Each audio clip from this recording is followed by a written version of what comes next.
A partir de agora eu estou recebendo a doutora Renata Guerreiro Milhomem, juíza de direito, no Frente a Frente.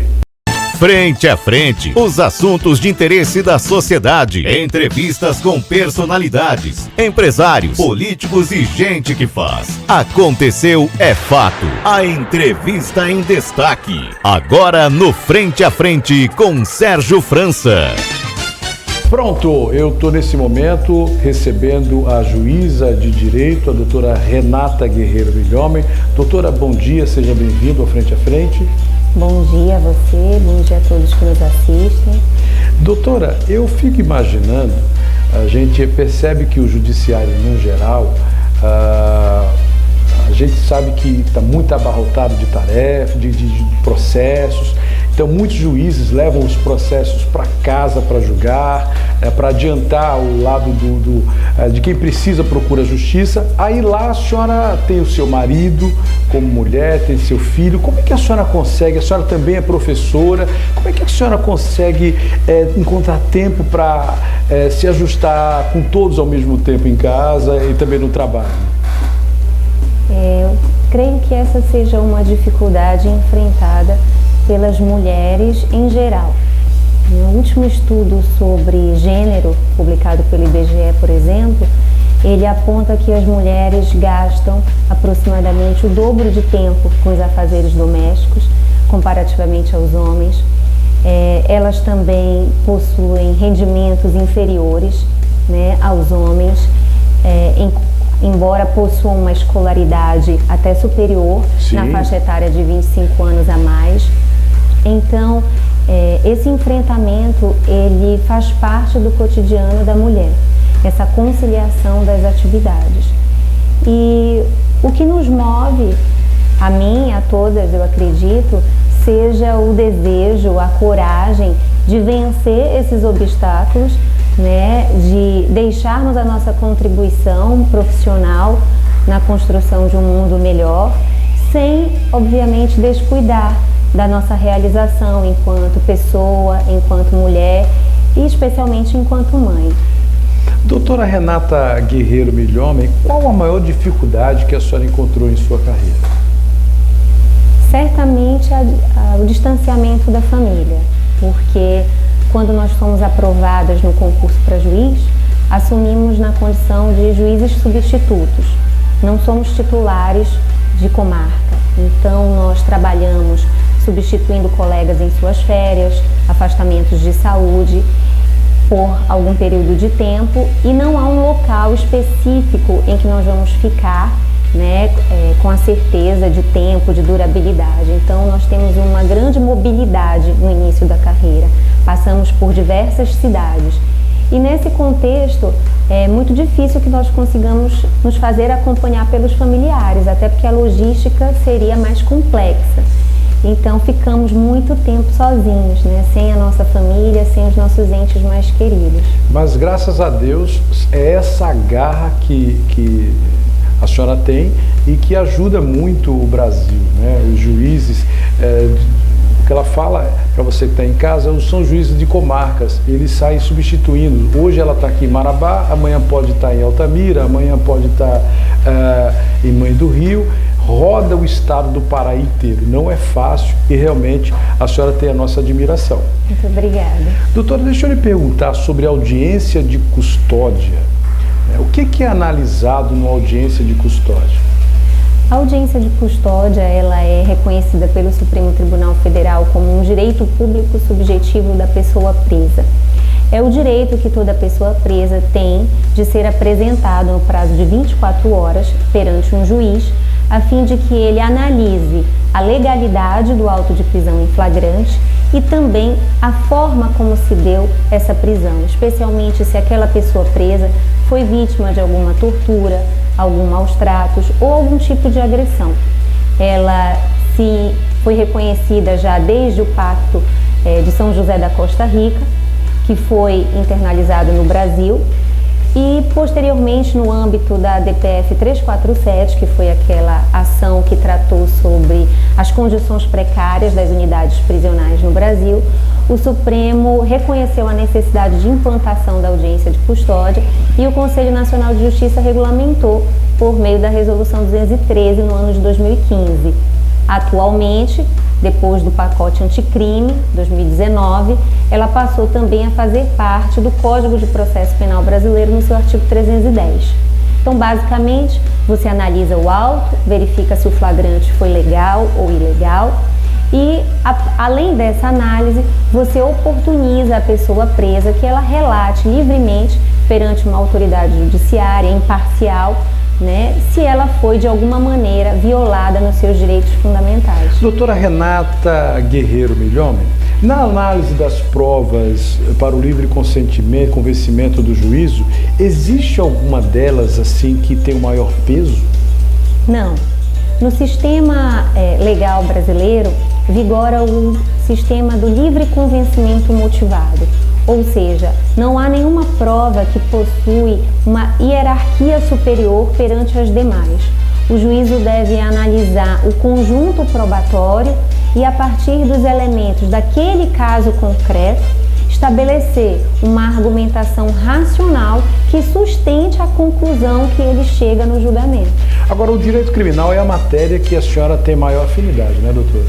Sim, ao longo de 14 anos de tribunal, já tive a oportunidade de passar por diversas unidades e desde 2017 estou na primeira vara criminal de Marabá, da qual sou titular, e certamente acredito que é a área com a qual eu possuo maior afinidade. E é uma área que eu tenho o maior carinho, gosto demais, até porque a gente que faz programa de polícia, né, a gente está sempre interagindo com o que mais acontece, que é sobre o direito crime, né? Então é uma área que eu admiro bastante, gosto, né, e procuro entender. Todos os dias as leis mudam, né, sempre tem aí, o STF também muda sempre essas leis criminais e às vezes, doutora, eu tenho muita curiosidade em saber, muitas vezes a senhora tem uma análise, a lei está ali para ser cumprida, mas o juiz pode, inclusive, muitas vezes julgar pelo aquele formato, às vezes tirando um pouco mais do que aquela lei, ou ela tem que julgar, o juiz tem que julgar exatamente o que a lei está determinando? Nós vivemos num Estado democrático de direito, em que as instituições elas foram construídas e possuem suas atribuições estabelecidas na Constituição. Então, ao Judiciário não cabe criar leis, ao Judiciário cabe aplicar essas leis. Mas existe, dentro desse processo de aplicação, uma seara interpretativa, né? As leis elas são abstratas e gerais, o que permite e faz parte dentro de uma sociedade plural, moderna, que os juízes possam interpretar esses comandos normativos para poder aplicá-los ao caso concreto. E é exatamente nesse contexto que surge a divergência, né? Que surgem os entendimentos contrários, que surge a mudança de entendimento com o passar do tempo. Isso faz parte desse processo, né, de construção do direito. Doutora Renata Guerreiro Milhomem, quanto tempo em média dura um processo criminal? Bem, o Código de Processo Penal, ele estabelece prazos a serem cumpridos, seja na conclusão do inquérito policial, oferecimento da denúncia, designação de audiência, mas a somatória desses prazos, ela não pode ser feita do ponto de vista estritamente matemático, pois existem diversas circunstâncias que envolvem o encerramento de um processo criminal. Então, por muitas vezes, você não consegue realizar a audiência numa única data, faltam algumas pessoas que precisam ser ouvidas, pessoas que precisam ser ouvidas em outras comarcas.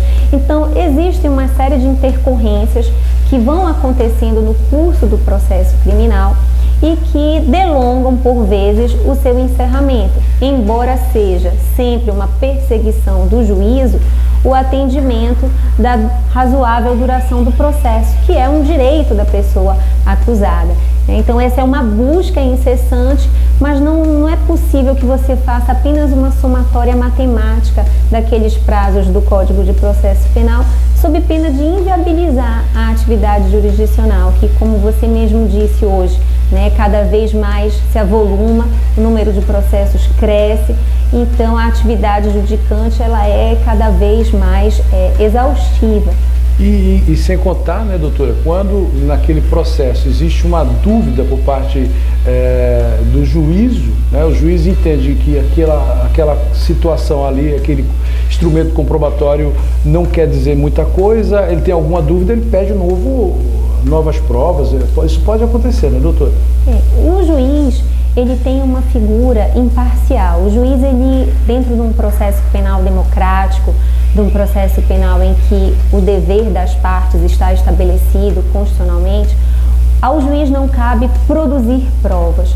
O juiz deve recebê-las, né? Elas precisam ser produzidas pelo órgão de acusação e refutadas pela defesa, cabendo aqui sempre frisar a presunção de inocência, né? Então o juiz ele recebe esse material probatório, né? E a partir disso ele analisa então esse conjunto para chegar a uma conclusão. Em havendo alguma dúvida, ele pode sanar essa dúvida, mas sempre atento a esse limite, né, de não assumir o papel de órgão de acusação, porque esse papel não lhe pertence. Doutora, com relação ao mandado de busca, qual é o principal objetivo de um mandado de busca? O mandado de busca e apreensão, ele tem o objetivo de autorizar o ingresso no domicílio sem a anuência do seu morador. Ele somente pode ser concedido por uma autoridade judicial, ou seja, por um juiz, mediante o requerimento, seja da Polícia Judiciária, seja do Ministério Público, e uma vez concedido, ele autoriza o ingresso nessa residência durante o dia, a fim de apreender objetos, a fim de encontrar equipamentos, documentos, tá certo? Todos os elementos que de alguma maneira, justificadamente, possam contribuir para a elucidação dos fatos que estão em apuração. Por exemplo, doutora, quais os critérios que um juiz usa para autorização de uma medida de interceptação telefônica? A interceptação telefônica, ela é uma medida deferida nos autos de uma investigação criminal ou de uma ação penal, desde que haja a demonstração da urgência, da necessidade, ou seja, indícios de autoria, comprovação da materialidade, que os crimes em apuração sejam punidos com reclusão, tá certo? Demonstrada a real necessidade da medida para a elucidação dos fatos, porque ela viola o direito básico, né, constitucionalmente consagrado, do sigilo das comunicações, do fluxo de comunicação entre uma pessoa e outra. Então, a fim de que esse direito fundamental seja afastado, ela somente pode ser concedida nas estritas previsões legais. Doutora, muita gente tem perguntado, inclusive, quando a gente anunciou que a senhora estaria aqui no jornal, no Frente a Frente, chegou uma pergunta que fala o seguinte: como se dá a exclusão de antecedentes criminais? Existe essa possibilidade, doutora? Sim, existe essa possibilidade. O Código Penal brasileiro, ele estabelece um prazo de 5 anos para efeito de reincidência a contar da extinção da punibilidade.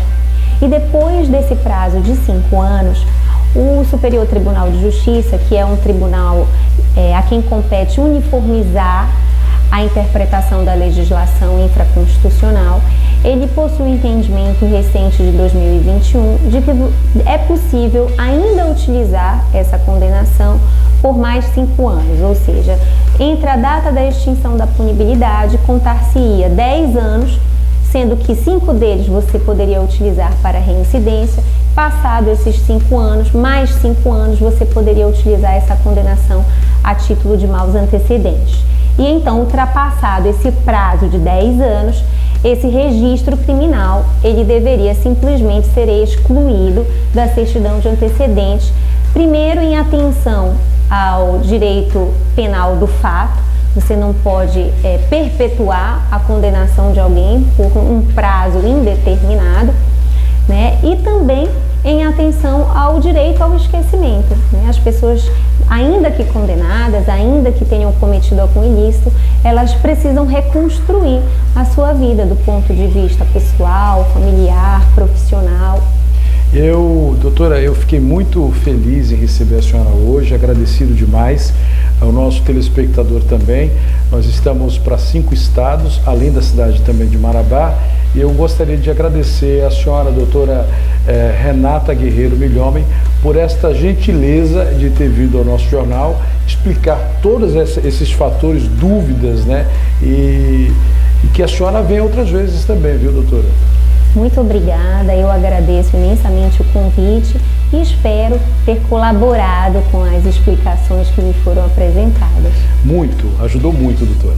Eu vou rapidamente no intervalo e volto daqui a pouco aqui do Broncas da Cidade. Hoje eu recebi a juíza de direito, doutora Renata Guerreiro Milhomem. Volto já já.